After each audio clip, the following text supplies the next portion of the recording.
Сәлем достар, қош келдіңіздер Барс Эстейт парақшасына. Бүгінгі көрсетіп жатқан дүниеміз сіздерге Шымкент қаласында үлкен трассаның бойында 40 соттық жер телімімен территория өзінің парковочная 1000 квадрат помещение сатылымға шығып тұр. Бұл жерде қандай бизнес ашсаңыз да қолайлы.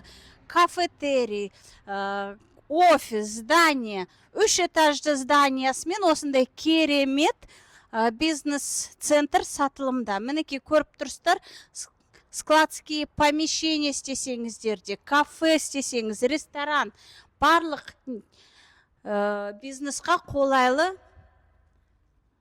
Мінекей не деген витражные окна. Міне, не деген помещение. Тура сондай помещение арғы беткейімізде де осындай керемет здание сатылымға шығып тұр достар. Ал кеттік, үлкен основной зданиені көрейік. 650 шаршы метр. Мінекей. Барлық жағдайы жасалған, қазіргі последний технологиямен соғылған осындай керемет здание сатылымда. Мінекей үлкен помещение, кабинеттер, бәрі для себя қалай ыңғайлы болса ары қарайын бөле бересіздер.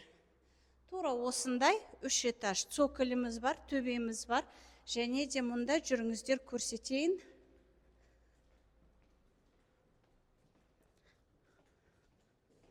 Мінекей, мұнда мынау санторабы, бұл бірінші этаждың, және де бұл жерде өзінің санузелдері бар. Әр этажда өзінің санузел. Барлық жағдайы жасалған осындай керемет здание, витражный терезелермен сатылымға шығып тұр. Бұл жерде бірінші этаж ресторан істесеңіз де болады. Цоколь өте ыңғайлы стилінген, кухняға оборудованный вытяжкаларымен барлық жағдайы жасалған сондай здание.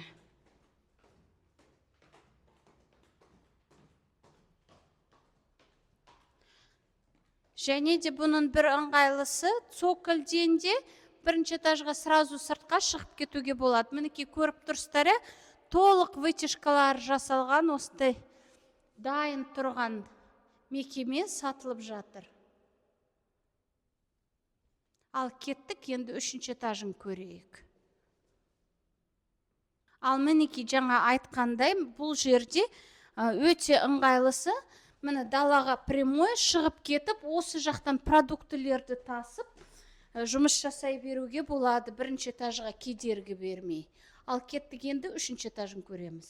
Ал мінекей 3-ші этажға келетін болсақ, осындай керемет үлкен просторный помещение, витражные окна, және де өзінің санторабымен.